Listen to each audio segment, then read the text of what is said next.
The garden is doing so well. I've got a little watermelon in here. And then you can see my corn is starting to tassel.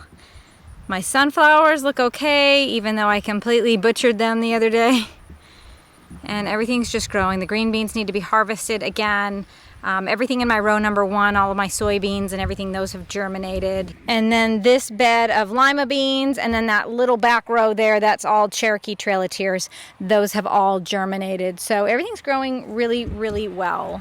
It's all getting really big. We've got a lot of peppers coming in, cucumbers. The sweet potatoes won't be ready until the end of the season. That's one of these beds right here.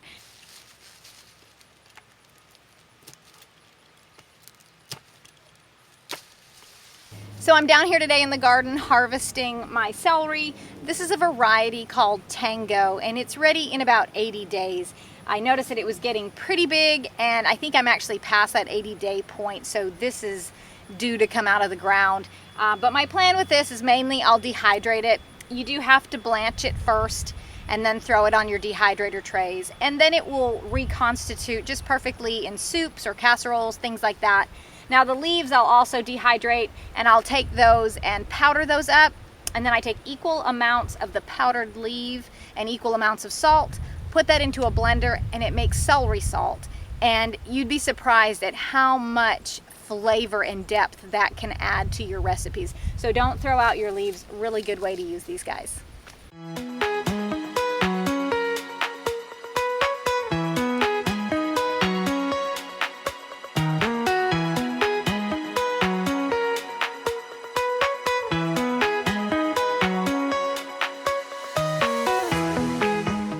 So I'm headed up to the house. I'm gonna do some preserving. I've got a little stop at the chicken coop first for just some weeds and things that I took out of the garden here that I'm gonna give to the chickens, and then we're gonna make some purple basil tea, and we'll see how far we get today.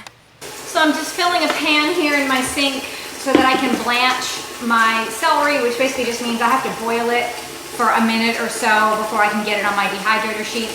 And then in this bucket here, I'm making a brine for pickles. I don't have enough cucumbers yet to make pickles. I've made one batch, but I need about 8 pounds per batch. So I can put my pickles in a brine in the refrigerator, and they'll wait for me for up to 7 days while I collect more cucumbers, and then I'll get a whole batch of pickles done at one time. So I just used a little bit of warm water to dissolve my salt in. I used a quart of warm water to dissolve.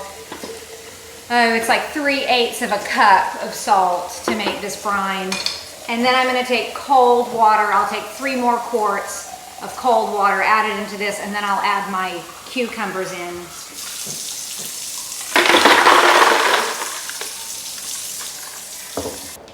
And I only wanna use my small cucumbers for this. I really don't wanna use anything like this. This is too big, so we'll just eat this fresh. Now, before you put them in the brine, you just wanna take off the blossom end. So you can see here, this is where the stem was connected. But on the other side, that's where the flower was. So you want to take that off. That has some enzymes in it that can actually make your pickle go kind of mushy.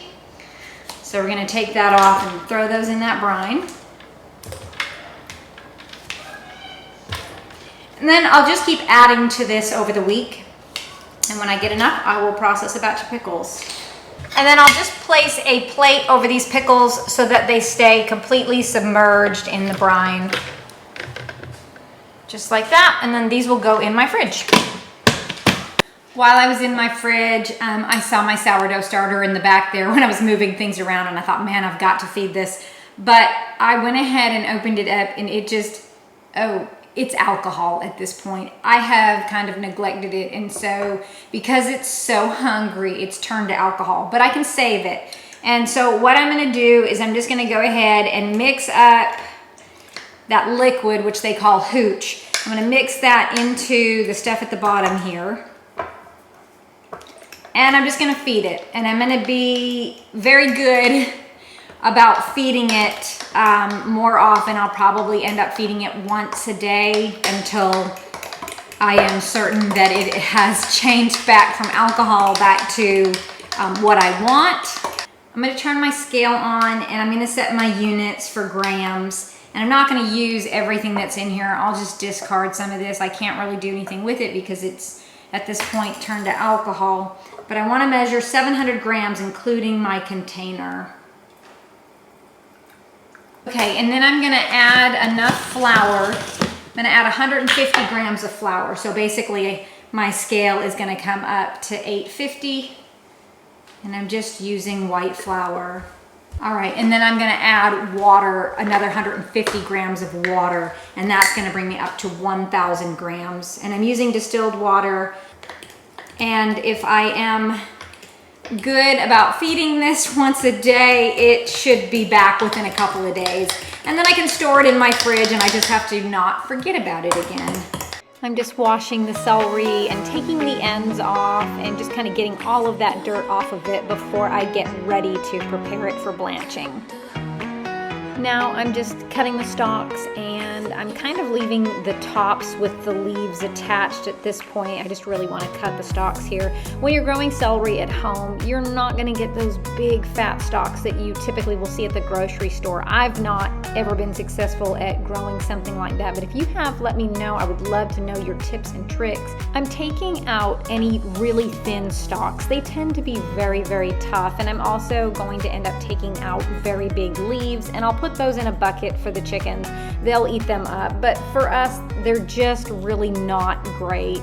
Now you see I'm moving on to the leaves here. I have some scissors that are just kind of helping me eliminate any of the stalk, and I just really want to get the leaves in here. So blanching, I'm gonna blanch these stalks for about 1 minute, and then I'm spreading them on the dehydrator tray. And for the leaves, I will end up blanching those for 30 to 45 seconds, and I'm gonna put those on my remaining trays.